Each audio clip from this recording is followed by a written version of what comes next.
We begin with a huge result at the top of the table because Coventry City have lost for just the second time this season. 3-0.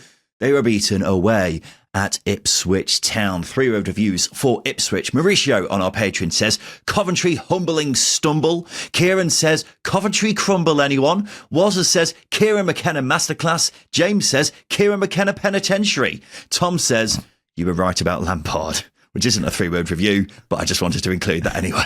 For Coventry, Gavin says, robbed by ref. El Hod says, not our day. Sky Blue Cal on our Patreon says, we go again. Sky Blue J says, keep pushing ahead. What a big result this is, Justin. Yeah, absolutely huge, massive, quite a strange game in terms of the chances. Perhaps a reminder of the quality Ipswich have when they're being clinical, when they fancy it in front of goal. I think that was the difference in this game because volume-wise, neither team created an awful lot, but key moments were decisive here. And as I say, it's a reminder of the quality that Ipswich have right at the time when you need to be reminded, I think, because you start to lose a little bit of faith in the Tractor Boys. But beating the best team in the division 3-0 very comfortably, I would say. Yeah, can't get better than that. Yeah, I came away from this thinking this is just Lampard spiting us, to be honest, isn't it? He's thought to himself, I finally got those pricks at the second tier to admit they're wrong. I don't care anymore. Now he's throwing in the towel. We're going to have to do it again. But, yeah, exactly. Yeah, I did predict an Ipswich win in the preview show on Friday, but even I was still quite surprised by this result. But I think it goes back to what I was saying on Friday. This was always going to be a very different task for Ipswich because they weren't facing a side with 10 men behind the ball. Coventry came at them and were probably the better team in the first half. The game as a whole, I'm not sure, was a 3-0, but I think Sindrawala Eagly's goal just before half-time was perfectly timed because it meant Coventry had to go for it even more, and that meant Ipswich had all this space to work with. And we all know about the quality in that team, as you're alluding to, Justin. We've just not necessarily seen it as often as we should do recently. And they were able to make it count on this occasion. Should point out Ipswich were perhaps lucky not to have a sending off in the first half. Lampard was not happy about George Hurst kicking the ball away when he was on a yellow. Azor Matasiwa did another last man foul, which he got away with for 2 games in a row. And as I say, I'm not sure the scoreline reflected the game. So on a different day, this could have been a very different result. But it is a big result, a statement win for Ipswich, and much needed from their perspective. Yeah, I think going back to what we said on Friday, Coventry coming at Ipswich I thought would have been daft and maybe highlight some of the tactical ineptitude of Frank Lampard. Less said about that, the better. But I really, really like the performance from Ipswich, as you've pointed out. I thought they were very street smart in their approach. I think contrary to what you were saying, I didn't expect Coventry to want to come at them, and especially not put as much on emphasis on the ball as it did, but they had Jack Rodoni back in the start 11. Maybe they fancied their chances, but Ipswich played on the counter-attack. They played positively on the counter-attack, and they were a threat on the break, and they created a fair few chances doing that. And what Coventry did here was give Ipswich a lot of space, and Ipswich gobbled that up. You just look at the bloody second goal, for goodness sake. Why on earth were Liam Kitching and Bobby Thomas in their own half? If George Hurst broke the offside trap, Ryan. He's a decent striker, but he's not built for pace, is he? I mean, you talk about it's Frank Lampard's tactical difficulties. If he's playing the offside trap in his own half, then he has got a problem, hasn't he? But yeah. We should we've just put out basically an apology about Lampard. We shouldn't go taking it anymore. But I do think this is a reminder that this Coventry team is beatable. But also it serves as a reminder that this Ipswich team, when they are on it, when they are switched on, yeah, they didn't dominate and create a shed load of chances, but they were clinical, and that's the quality of that squad. It was there to be shown. Yeah, 100%. Even if Ipswich lost this, they still would have been 8th at least. And despite that, the pressure would have been building on McKenna if they didn't get, if they lost this game, because it's quite clearly not been working recently. I think the sack would have been a long way off because he's got more than enough credit in the bank. But I think the atmosphere at the start of the game sort of reflected how underwhelming Ipswich have been all season, because it was very flat. But by the end, it was rocking because the Ipswich fans knew this was a big result and it could be the one to kickstart their season. Eagerly getting on the score sheet again was great. He's starting to look like the real deal now after, obviously, Ipswich spent a record amount on him in the summer. George Hurst scoring will also help his confidence. However, the big thing is, and I cannot emphasise this enough, how big this is, results like this against top of the league do not matter if they're also losing to the likes of Oxford or failing to beat Wrexham at home. Ipswich have to see this as a marker for what they can do. Now, as I said earlier, it's going to be difficult because Coventry are one of the few teams who actually go at Ipswich. They're not, sitting with a low block. So the task remains the same, really, for them. They've got to figure out how to break down teams who do that. They've got three games before Christmas, Justin. Stoke at home in midweek, Leicester away, and then Sheffield Wednesday at home. Don't know how many of them are going to be sitting back against Ipswich, but they are very winnable games. Three sides who have all been out of form. This win has got to be the start, really, of Ipswich's season.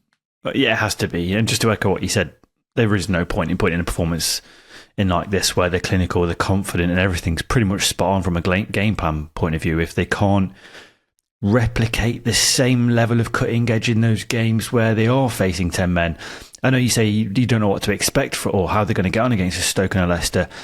Stoke and Leicester are going to be very stubborn sides. They're going to be very structured and difficult to break down. So it's your likes of Jadon Philogene, Marcelino Nunes, who was quality in this game, Eagley as well. It's those putting in those performances that can unlock the defences that have a lot of players behind the ball and are sitting very deep. But what this will serve is a lot of confidence into that next game. It won't be arrogance. It can't be arrogance. And I'm not suggesting that's been a factor for Ipswich, but it's been proven this season that they can't just show up and win a game. They are very beatable. Play like this, though, and they could well push Coventry for the title. That's obviously expecting a Coventry drop-off. But it's performances like this where they adapt themselves. They nullify the best attacking team in Championship history at this stage of the season to just 0.23 XG from open play. It's really, really impressive stuff. Really, really impressive stuff. But they've got to carry that on. Not the same performance, because the type of performance is going to change. It's the mentality. That's got to be the same. Yeah. Well, you just mentioned, Justin, about Coventry possibly dropping off if Ipswich are going to catch them. What are we thinking with them after their second league loss of the season? Oh, yeah.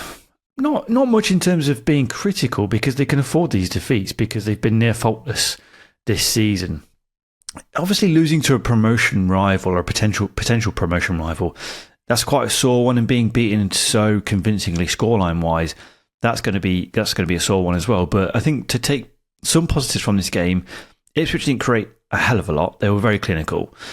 There's a positive there. That being said, what does worry me is the amount of goals they are conceding. That's the main question mark I raise coming out of this game. 1 clean sheet in the last 9 games is a problem. 6 clean sheets in the first 10. There's the difference. There's the drop off. You can't really sustain the same attacking numbers that Coventry have over a 46 game season. We know the likes of Leicester and Fulham have dropped off. Brandon Thomas-Asante hasn't scored for a few games. Haji Wright hasn't scored since the 4th of October. Likewise, Evalis Sims, it's lucky that he's stepped up, but there's clearly a couple of players dropping off here in terms of form. Natural, absolutely natural. Jack Redoney coming in might help things, but I'm not going to say this is a start of a drop-off because I don't think it's particularly fair, but not creating a hell of a lot in this game doesn't exactly mirror the narrative of Coventry being an unstoppable force. They were very stoppable here.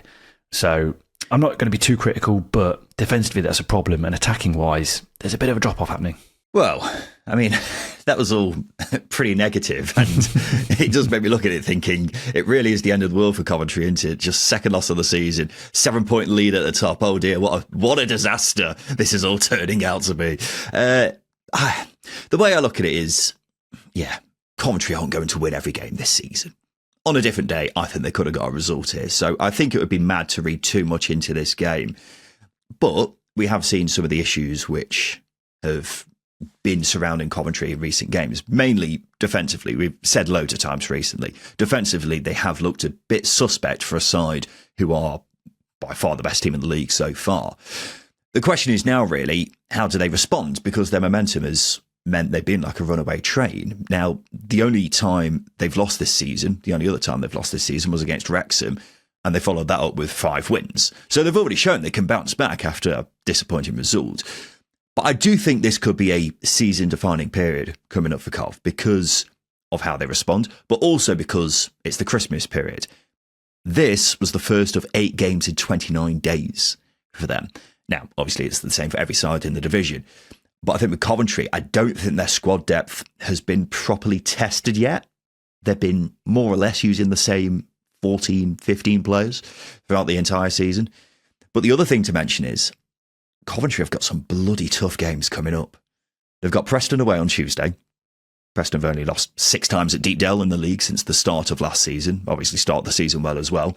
They've got Southampton away just before Christmas. Then they face Ipswich again in 3 weeks' time. And they've got Birmingham in the new year. So season-defining period for Coventry, I think this is. If they are going to be the side who does go on to ultimately win the league and we don't see a drop-off, I think this next few weeks are probably going to give us the indicator of what's going to happen with them, I think. Yeah, it's bang on. It's bang on. I think bouncing back is the important thing, as you've already mentioned, responding, tightening up and conceding less goals, because I think obviously the more goals that Coventry are conceding, the less invincible they look, and therefore the game plans of opposition is going to change. And coming up in this crunch period, the games and the teams that they are playing, they're playing against teams who are just starting to pick up in form, which is the scary thing. You mentioned Southampton, they've picked up, Birmingham have picked up, and of course Ipswich, they can pick up, they've got the potential to do it.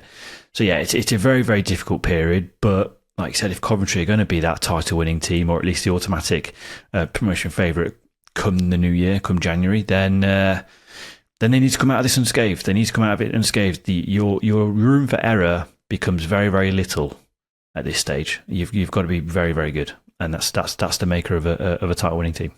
Yeah, but we'll see how they get on over the coming weeks. In a meeting between two of the form sides in the Championship, Southampton beats Birmingham 3-1. And this was a brilliant game, Justin. This was great entertainment, wasn't it? Yeah, it was unlucky not to be the game of the weekend, really. But yeah, a cracking game of football, good goals, and two good teams having a right old time. The chances that both sides had in this game was outrageous. It could have been 7-4 to either side. Obviously, it's not going to gloss over a defeat for Birmingham, but maybe some better goalkeeping and some cutting edge from your own players. They could have easily won this as well, not to take anything away from Southampton, because they won the game. Yeah, crazy stuff. Yeah, I know what you mean about the better goalkeeping, because James Beadle in the Birmingham goal was at fault for at least one of the goals, but he did also keep them in it with some good saves throughout the game as well. So yeah, it was a crazy game really, but I guess this is what happens when you've got two sides in great form. It was just an enthralling contest, so end-to-end at times, loads of chances for both sides. Yeah, an absolute cracker. I'd say Southampton were the rightful leaders at half-time. The second half went more Birmingham's way. If Kyogo Furuhashi put away an absolute sitter, this may have been a different result. But yeah, that was a clanger, wasn't it, Justin? Yeah, it was a bad one, a really bad one. Struggling to think of worse misses this season, but it is bad. I think it's worse when Ramon Borrell at QPR may have something to say on that later on. But yeah, I think this one from Furuhashi was really bad, wasn't it? It was tricky because it's bounced just before he's hit it, hasn't it? But yeah, he has to be scoring. He has to be scoring, and you say, yes, it was tricky because it's bounced in front of him, but you factor in how much he cost, Ryan, and how many big chances he's missed this season. I don't want to dig him out, but I'm going to dig him out. That's how it goes with me. I expected him to be in the goals by now, but he's missed 10 big chances this season, Ryan. So Birmingham have literally paid £1 million per big chance he's missed so far. So yeah, really, really bad stuff. 17 matches, 5 starts, 0 goals. Could be missed of the season. Definitely a contender for worst signing of the season so far, just to be really, really mean and critical before the Christmas period. Yeah, and I was hyping that signing up in the summer, but it's got to be said, it's not really worked out for him so far, has he? Yeah, hopefully he'll kick on at some point. But let's talk about Southampton, because they were brilliant. Once again, a huge statement win for them against a Birmingham side who have also been in top form. And I am loving watching Saints play right now. They are a joy to watch, Justin. Possibly the best footballing side in the division right now, because the way they attack so quickly and fluently.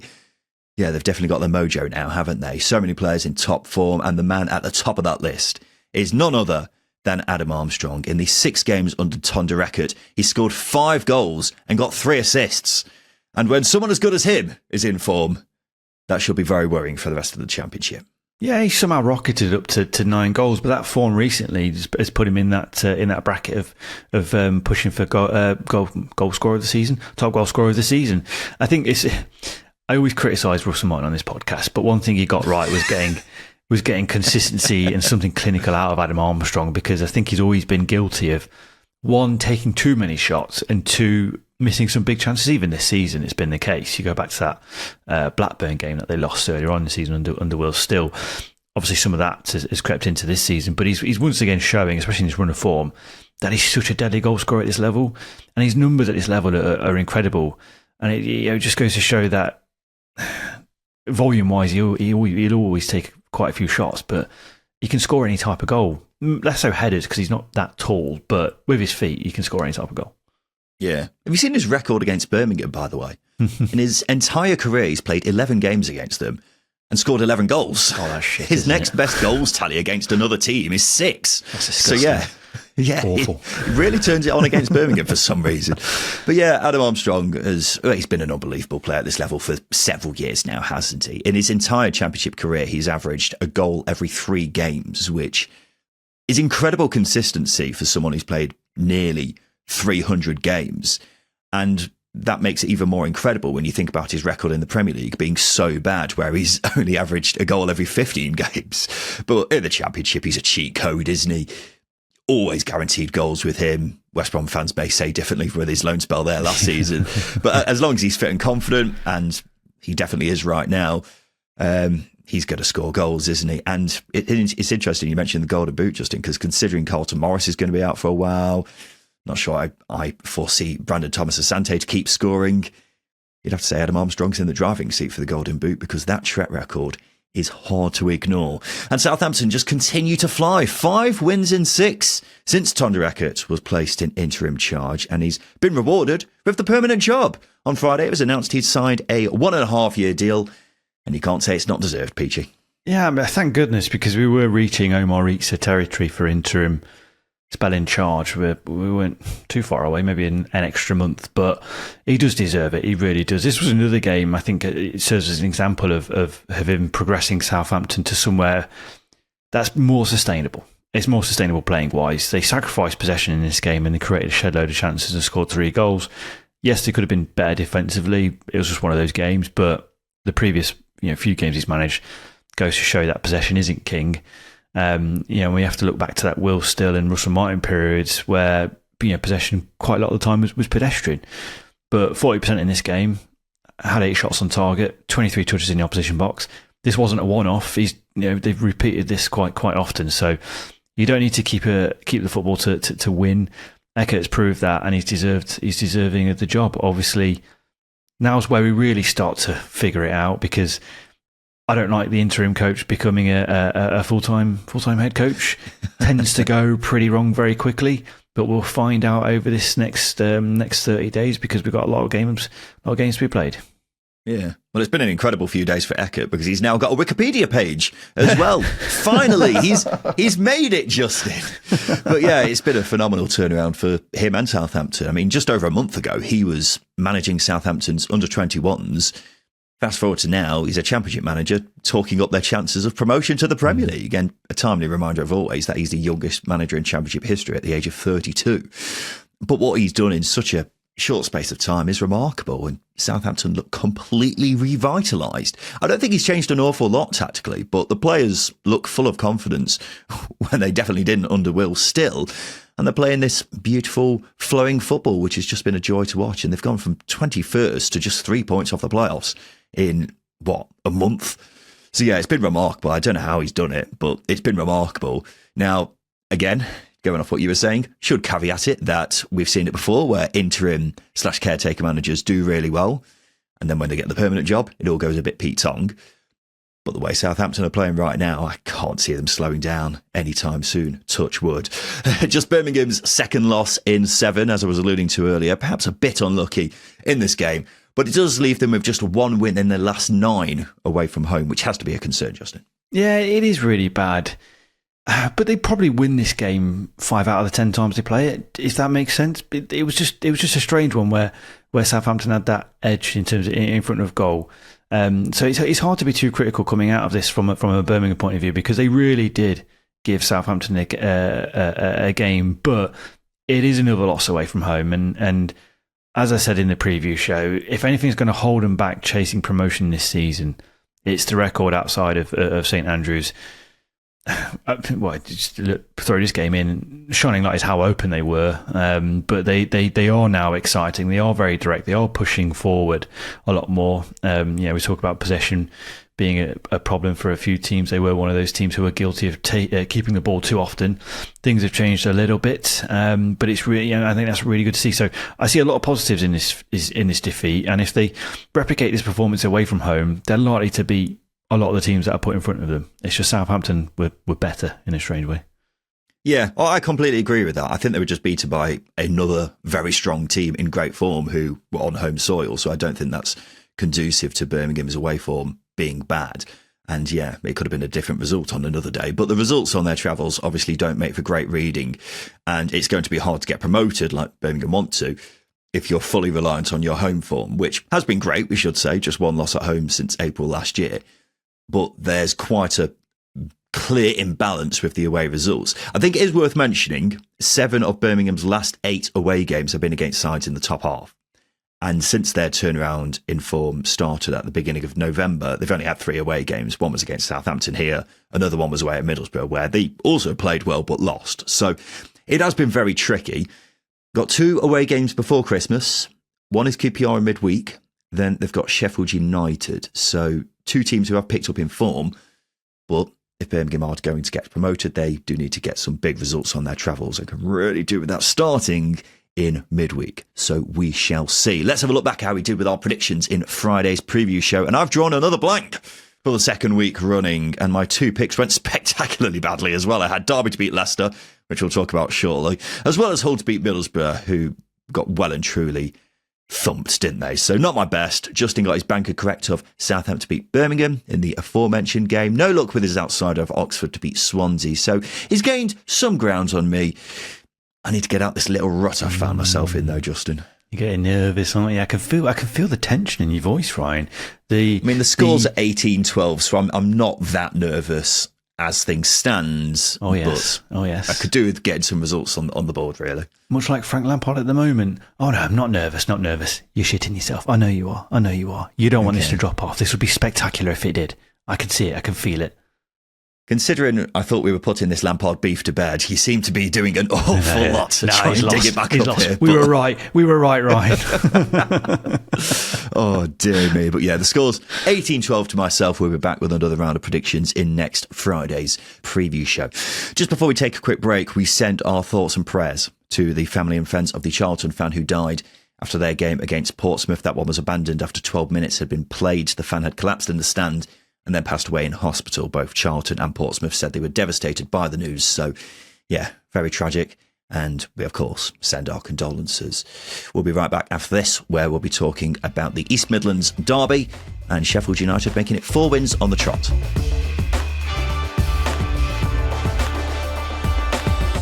Welcome back to the Second Seer podcast. And this is a game which definitely went against the form book. Derby County 1, Leicester City 3. 3-word reviews for Leicester. Alex says, love playing Derby. Bempo says, always beat Derby. Derby had won 6 of their last 8 heading into this. Leicester had just won 3 from 14. So even if Leicester do have a very good record against Derby, this one was a bit of a surprise one, Justin. Yeah, I think it was a surprise result overall, especially the manner of the scoreline and the manner of the performance from Leicester, because they were brilliant. But it was just a surprise start. The Leicester completely rocked Derby. I thought they were unreal in the first half, to be honest. Derby did start really poorly, but Leicester looked sharp. They looked lively. They had that extra 20-30% over Derby. And I just, for whatever reason, Derby just didn't feel set for this game. I mean, you look at past games from a Leicester point of view, you wouldn't have expected it either. I'm sure Leicester fans would have been surprised. But yeah, 3-0 probably flat at Derby. Could have been 4 because Jordan Ayew was definitely onside for his emphatic header. It was a very, very good first half performance from the Foxes. Yeah, I don't really know what to make of this game. It obviously wasn't a result I was expecting, considering I had Derby as my banker. And I, unsurprisingly, wasn't too happy with Derby being 3-0 down after 30 minutes. But, and this is going to sound like sour grapes on my behalf, and it is pretty much disagreeing with what you just said, Justin. I definitely think it was one of those where it was more down to Derby being bad than it was Leicester being good, because the defending for the first and third goals was pathetic from a Derby perspective. The second was a bit of an unfortunate one, which just so happened to fall to Ollie Skipp, just the third goal of his career, by the way. But Leicester scored 3 goals with their first 3 shots and then only had 2 shots from the 31st minute onwards. The second half was like just more or less 11 men behind the ball for Leicester. As you say, they did, in fairness, have a goal disallowed for offside, which shouldn't have been. But I think this game was simply a disastrous first half from Derby, instead of a game which left us seriously needing to reconsider our recent criticism of Leicester. But it is a result which eases the pressure on Martis Cifuentes, temporarily at least, because that was growing quite considerably. So he needed this, didn't he, Justin? Yeah, he did. And I think, as you say, it does ease the pressure. And I think it does give us a sign of the capabilities that Leicester do possess. Because, again, I will disagree. I thought they were very difficult to play against in this game. They had great movement in the final third. And whilst Derby did a lot to make it difficult for themselves, I thought Leicester did way more to make it difficult for Derby. I don't think this was a game that Derby lost because they were poor. I thought Leicester were significantly better. They didn't have to do an awful lot to win it. But as I say, that movement in the final third, the first goal exemplified it. And like I said, it is one of those games where you look at that and go, I think if you'd never watched a Championship this season, you'd look at that and go, "Oh yeah, Leicester up there, aren't they? They're up there. They were fantastic because the way they managed the game in the second half, brilliant. Like you said, there was 11 men behind the ball, but I don't think Derby created an awful lot. The goal came from a cross from Joe Ward. Maybe I'm being overly critical, but I don't think I am. I thought Leicester managed the game well. I thought they managed Derby well, and they really did nullify them. I thought it was a really good performance, and repeat those types of performances, they'll climb up the table. I really believe that.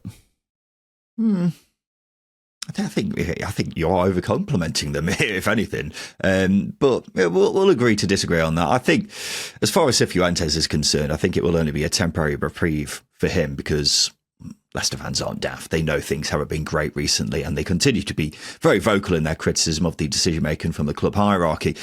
I think that second half pretty much sums up what we've said about Leicester all season, with them being so negative. Well, I didn't expect them to go flying out in the second half looking to score like double figures.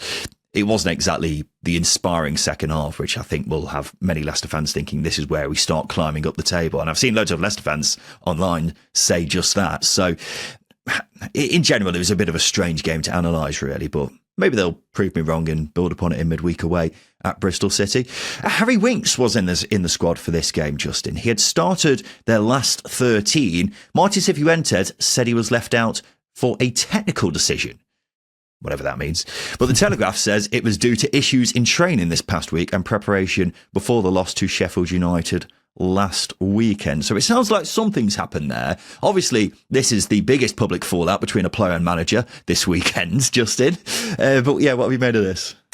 Harry Winks has always struck me as someone who's a very likeable character, but is it because he's got a baby face? He's got a childlike face. It's too. You can't look at him and go, "You are wrong and you are, aren't you? You're horrible." But it feels like he's causing a fair bit of fuss because I go back to last season. I can't remember if it was Steve Cooper or Ruud van Nistelrooy that. I remember the story coming out. He fell out with one of them. And there was obviously that infamous sign with Maresca in Copenhagen.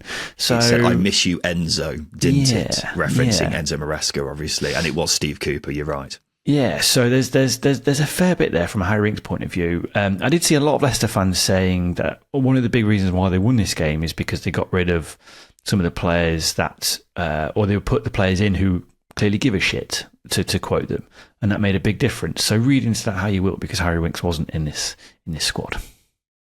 Yeah, I think I was also thinking of the "I miss you, Enzo" video because Harry Winks was quite clearly one of the players pictured in that particular video, and it's not a great look for Winks if he's having a problem with another manager. I believe he was dropped by Ruud van Nistelrooy last season as well. And keep in mind, he cost Leicester a lot of money when they got him 2 years ago, about £10 million, I think. He's now got 6 months left on his contract, so it seems very likely that he's going to be leaving in January if he has fallen out with Cifuentes. But the thing that has got to be kept in mind here is he's not a young lad anymore. We say he's got a baby face, Justin, but he does turn 30 in February. Shit. And terrible. Yeah, I was a bit surprised by that as well. I need a skincare routine, really, but yeah.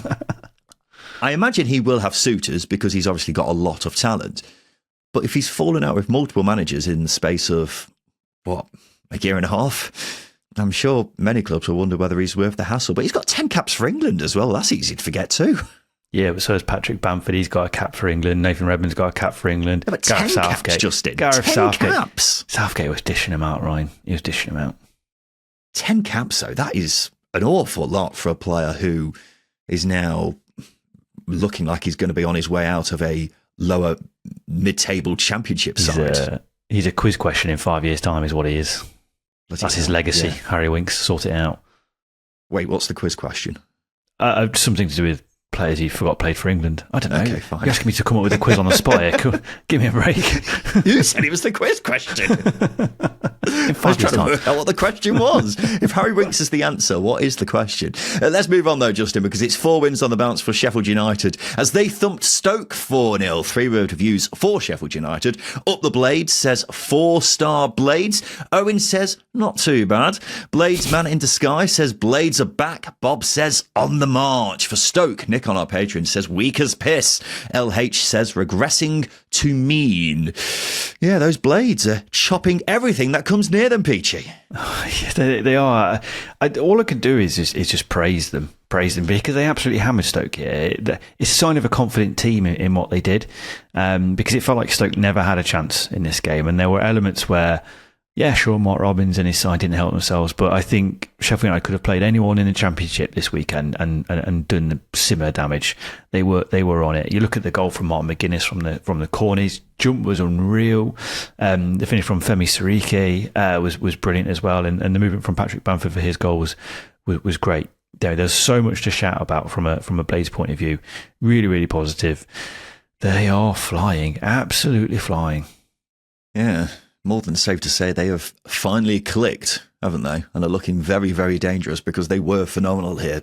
Played Stoke off the park, really. And keep in mind, this is a Stoke side who have been in the top 6 all season, but you would have not guessed it at all based off this game.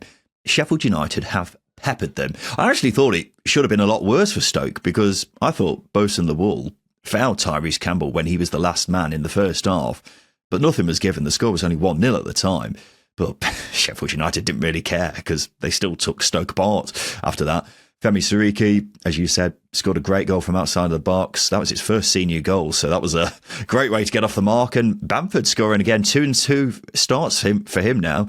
And I come away from a performance like this, Justin, thinking it's mad that this is the same Sheffield United team who are struggling early on in the season because they look nothing like that side now. Well, literally, I think, 32 days ago, they were reeling from a third defeat in a row. That's after taking the lead against Coventry. And it seemed to be the spark the team needed to really propel themselves forward. And they haven't looked back. It was a 0-0 draw to QPR after that, and then the Steel City derby against Sheffield Wednesday. And they just built on it and built on it and built on it. We're talking about Ipswich having to build on their performance against Coventry. Sheffield United are an example of how you do it.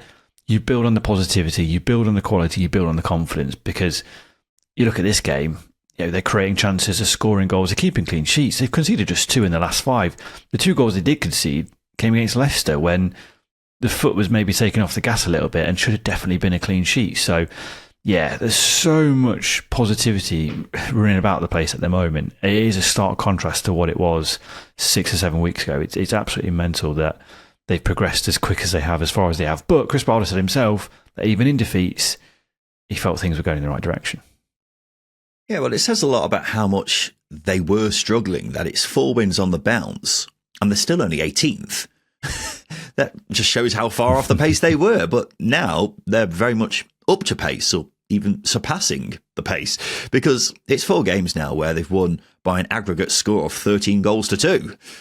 More than doubled their goal tally for the season in these last 4 games. And that's ever since the Steel City derby, which I think has to be looked at as the point where things have turned around. Because, yeah, as you say, winning a game like that can be a catalyst, really, for a season starting. And it appears to have been exactly that with Sheffield United. But you've got to take your hat off to Chris Wilder.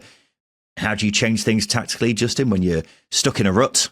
4-4-2, that's how. And it's been really working for them. Patrick Bamford, I mean, there must be other clubs looking at him now thinking, maybe we should have took a chance on him because he's been great since signing for the Blades. Gus Harmer in this game, if this is anything to go by against Stoke, he looks to be back to his best. Sidney Peck's been in brilliant form. Jaro Riedewald, I believe he's only contracted until January. Yeah. But Sheffield United need to do all they can to keep him because he's been immense in midfield. And defensively, they've been terrific as well, particularly Femi Siriki at right back, who is looking a lot better than the player he was last season. He was quite a raw player last season. So Sheffield United have definitely come alive. And is there enough time for them to get a playoff place? I would not be ruling it out, Justin. It's 4 losses in 5 now for Stoke. They had lost 3 in their first 14. So yeah, definitely having a bit of a wobble, Justin. Yeah, definitely a bit of a wobble. Got away to Ipswich next as well. I think my favourite thing I take away from this game is Mark Robbins saying we deserved a slap and we got one. He's just saying it how it is. It's like that punk kid who hangs around on the estate throwing rocks at things, deserves a little clip round the ear. Yeah, fuck around, you find out. And Stoke did, didn't they? He's come out fighting, to be fair, despite this defeat. Not in a sense that he's defending his team. He's really, I wouldn't say throwing him under the bus. He's rightly being critical of them because he recognises the performance here was well below the standard they've set themselves this season. And it just feels like he's trying to manage the Stoke downfall that it's become so synonymous with them. You know, they really get to a point in the season where they just drop off. Even showing signs of positivity, they will drop off. So he's giving them a lot of tough love, and it's probably what the players need, it's what the club needs, and maybe it's what the fans need as well. But this was a really poor performance. I think defeats in previous games have been quite close, whereas they were well beaten here. They were probably one of the worst teams this weekend to play. They were hapless at times, absolutely hapless. Yeah, well, it's impossible for me to say this without sounding smug, so I apologise in advance. But I have been saying all season that Stoke have not been anywhere near as good at the back as the goals conceded column suggests, and despite conceding 4 here, they still have the best defensive record in the Championship. But, I mean, you would have not guessed it at all with some of their defending in this game. The main reason why they've got that defensive record is because they've got the best goalkeeper in the league, but he's not superhuman, is he? And he's not going to keep out every single shot. So something had to give at some point. But I will give Stoke credit because I think basically up until the last 2 games, they probably had their best performances of the season. They beat Bristol City 5-1. They went toe-to-toe with Coventry. Were the better team against Leicester despite losing. Beat Charlton 3-0, although Charlton were terrible that day. So there's no reason to be all doom and gloom with this recent run if you are a Stoke fan. I just think a bit of the fortune which they had earlier on in the season may now be catching up with them, which I always thought was going to happen at some point. But if they channel how they played in those games I've just mentioned, then they could easily get back on track. Having said that, as you alluded to, they have got Ipswich away on Wednesday, who've just come off the back of thumping top of the league 3-0. So they could have really done with an easier fixture, but here we are. We'll see how they get on in that game. Justin will have another break. After that, we'll talk about 3 wins from 4 for QPR and Watford coming from behind twice to win.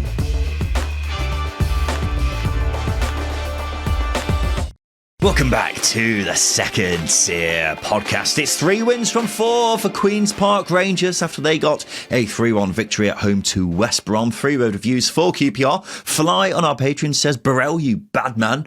Matt on our Patreon says, Brent again, Olay. Dave says, goal machine Burrell for West Brom. Chris says, get him gone. 3 wins from 4 for QPR.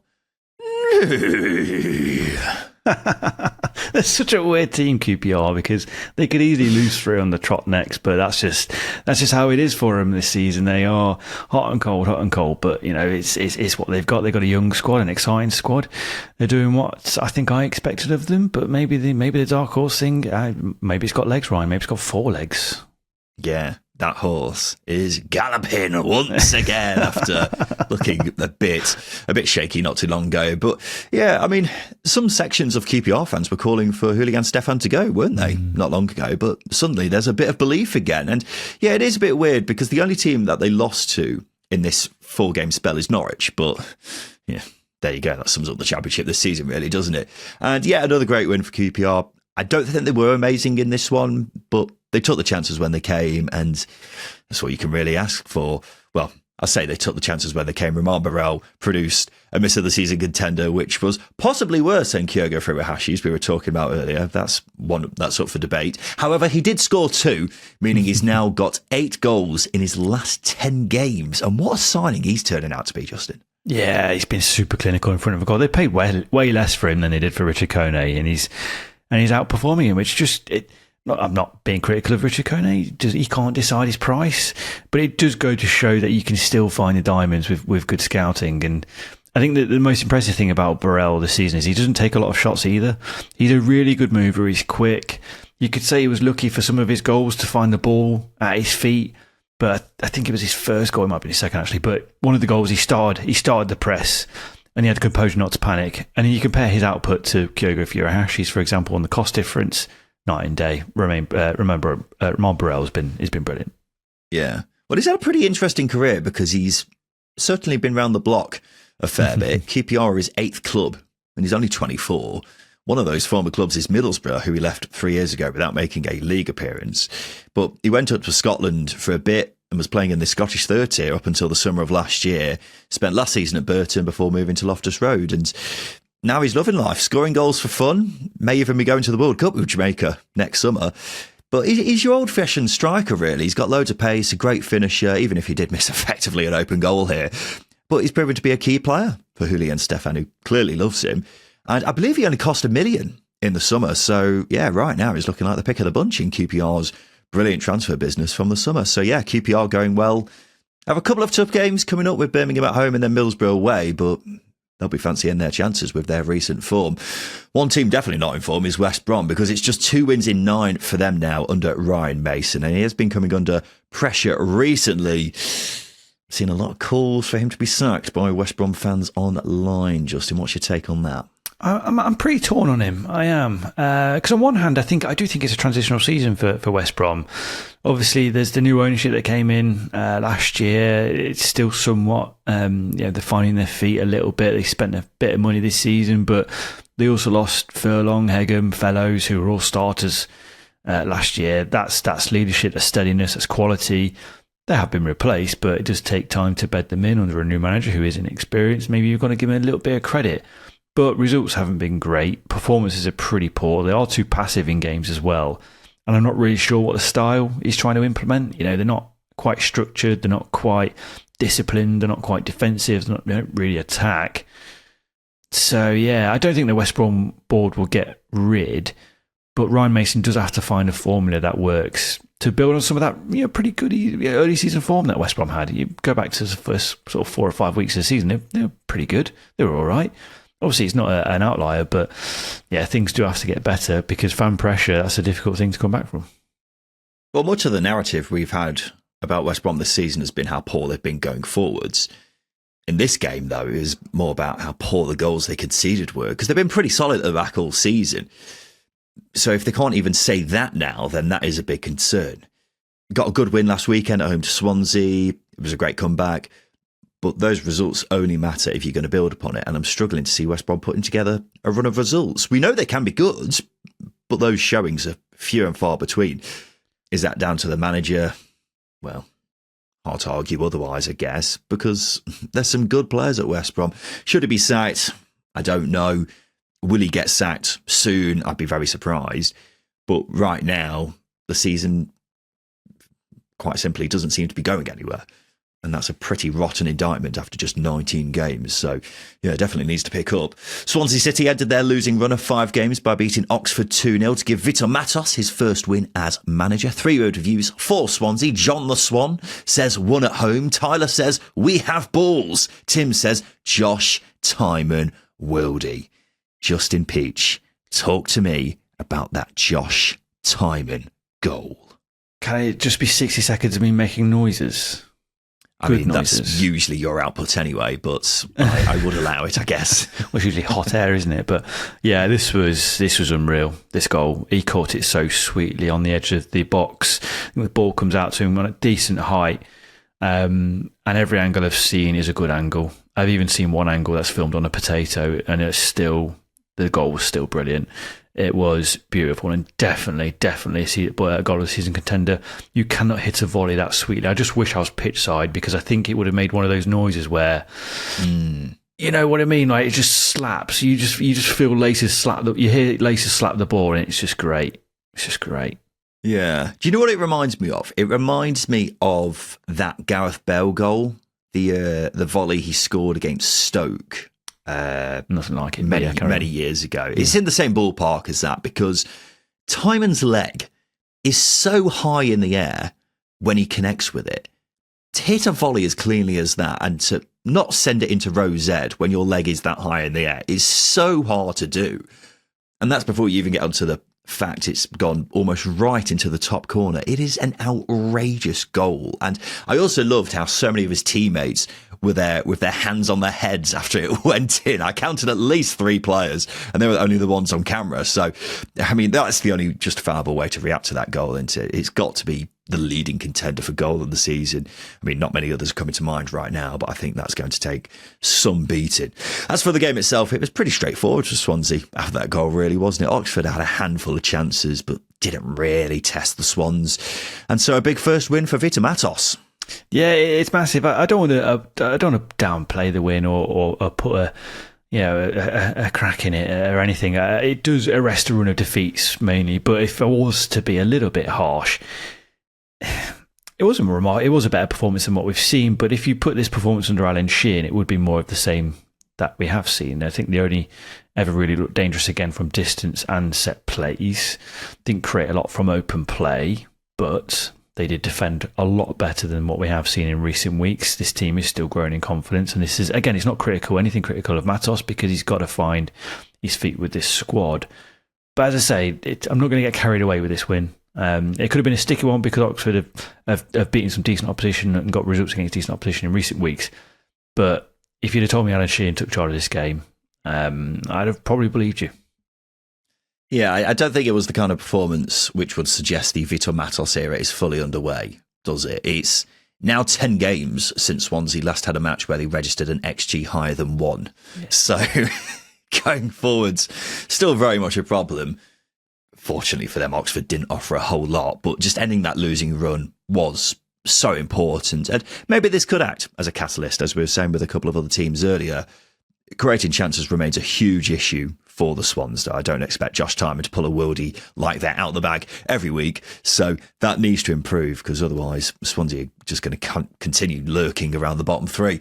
Watford came from behind twice to win 3-2 at home to Norwich. 3-word reviews for Watford. Kurt says comeback kings. Ben says unconvincing Watford victory. But yeah, this was another cracking game, Justin. Great entertainment here as well. Yeah, it was. To be fair, on paper, it's 2 teams with a decent set of attacking players who just haven't delivered enough this season. I do mean that, but they did deliver this weekend. I mean, there was some really sus defending and goalkeeping. I look at the Kerem goal, first goal, where Kovacevic just palms the ball straight to him. What's he doing? I'm just enjoying that you call him Kerem goal. Because that does also work with the form that he's in recently, I guess. Luka Kerem goal. But yeah, as I say, some of the defending this game was really, really poor. And I think when there is some shit defending, it makes for a great game for us and a great game to talk about. Because another 3-2, we thought we had plenty last weekend. They come again this weekend. Yeah. And it was an absolutely cracking game. Loads of chances for both sides. Either could have won it. Norwich had 1 or 2 really good chances when the score was 2-2. So on a different day, we could be talking about Norwich getting back-to-back wins. So yeah, they'll be disappointed. But it's another good win for Watford at home. Only Coventry have won more points than them on home turf this season. Luka Kerem goal looked like an absolute beast up front in this game. He does have some games where he has been pretty ineffective, but in this one, they used all 6'6" of him to its fullest, and Norwich really struggled to get him under control all game. But he's got 6 goals for the season now after getting 2 in this one. And the winner was scored by Tom Ince, which was nice because up until this game, I'd almost completely forgotten about him, Justin. What year is it, Ryan? Yeah, it's his first goal of the season, and it didn't look like it because he took it really, really well. But he's a player that I love. He's a player that continues to divide opinion. But my God, Ryan... he's 33, and I will bang the drum that he's one of the best to play at this level. That's it. Okay. Bit of a random opinion to make out of nowhere, but absolutely fine. But yeah, what I was going to talk about was Tom Ince. I know he scored a great goal. I was going to say he hasn't done an awful lot since moving to Watford. He's been there for 2.5 years now, which caught me by surprise. But yeah, he spent most of his time on the bench there. But nice for him to get this moment. Not so nice if you're a Norwich fan, because unfortunately they couldn't follow up their first win since August last weekend with a positive result here. And I tell you what, you look at the table. Easy to forget that they're 5 points from safety, which is a pretty big gap after just 19 games, but that's the size of the task Philippe Clement's got on his hands to get Norwich to safety, isn't it? Yeah, it is. And I think when you go 2-1 ahead as they did in this game, you need to display a new level of grit. And I just don't think this team possesses it yet. There's something that I've questioned quite recently, actually, is a mentality issue. Probably feeling a little bit too sorry for themselves at times. It's to be expected, the amount of games that they've lost. But if you look at the amount of chances they did create, that shouldn't have been the case. But when you've got Kovacevic in the Norwich goal, palming the ball into opposition strikers' paths, it's going to be very difficult. So as I say, things can be better. I thought they were a little bit too negative in the second half, retreated a bit, gave Watford a fair bit of territory to drive into. And I think with that, you grant opposition a little bit, and Watford do have good players to punish you, and that's what happens. So yeah, it's a problem for Norwich that needs to be addressed. Otherwise, that 5-point gap that they've got now from safety is going to keep growing. Well, one big positive for Norwich is Josh Sargent scoring again. It's his first goal in this game since August, which is an incredibly bad run by his very high standards. But if he's found his shooting boots again, I'd go as far to say Norwich should be fine this season because he's that good. It is just one game, though. We shouldn't get carried away. Norwich have looked better in these last 3 games under Clement.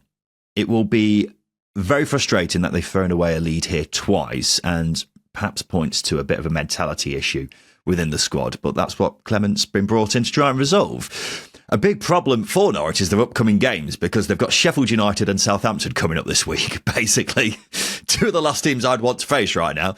But Norwich they can't really afford to let many games pass them by. Otherwise, they could find themselves even further from safety, as you were alluding to, Justin. So, yeah, there's a big week for them. And finally, Millwall were victorious for the 3rd game running. It's after they won 1-0 away at Bristol City. 3-word review for Millwall. Al says smash and grab for Bristol City. Phil on our Patreon says smashed and grabbed. Charlie says better team lost. Claire says offside goal onside. Daniel says linesmen are useless. I think the highlight of this game was it all kicking off at the end, Justin. Yeah, I got nothing to say about this game other than it all kicking off, to be honest with you, Ryan. Yes, Bristol City should have had a goal. Yeah, I think it was Reece Jacobson was onside, but everything's pales in comparison to what was one of the greatest scraps on a football pitch I think I've ever seen. And we shouldn't condone violence, Ryan, but yeah, I want to see this. I really do. Yeah. Scenes you don't like to see, but it actually was very entertaining, and we do want to see it. Yeah, it basically all kicked off because of that disallowed goal, which you mentioned there, which was absolutely onside. How it's got called off, I don't know, but Bristol City were clearly very unhappy, and then it was absolute carnage, and it was quite hard to keep in track of. 40 people. Well, yeah, just so many people just all merging together into this one being. And it was quite hard to keep track of what was going on. I believe it started between the 2 managers. Then Jason Knight got involved. Then Dave Livermore, one of the Millwall coaches, got involved. And it somehow blew up into this huge tussle, which quickly divided into 2 big tussles. But I think it genuinely might be one of the biggest I've ever seen. Yeah, this is what I mean. It's like I said, we can't condone violence. We shouldn't do. We're a podcast. We want to inspire the next generation. But this is like, do we? We're trying. But like this is, it was just so incredible. You don't see this very often. It's usually just 5 or 6 people, usually players, getting a bit of a scuffle. But this was coaches. Like I want one of those, just a graphic of, I want lines coming from this graphic with information boxes as to who was involved, because surely you've got heat maps, yeah. Surely you've got physios, surely you've got data guys involved here. Like, there wasn't that many people on the bench, was there? But just about 40 people. Well, I think there were some stewards involved as well, and possibly various other people. But yeah, it was just crazy, and there were so many flashpoints and everything. It was It's just quite funny, really.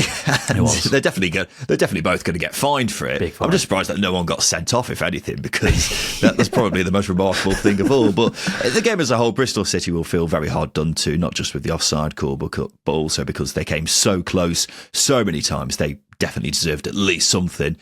But it's 3 wins on the bounce for Millwall, who strengthened their grip on 3rd place. They've now got a 3-point cushion on Ipswich in 4th.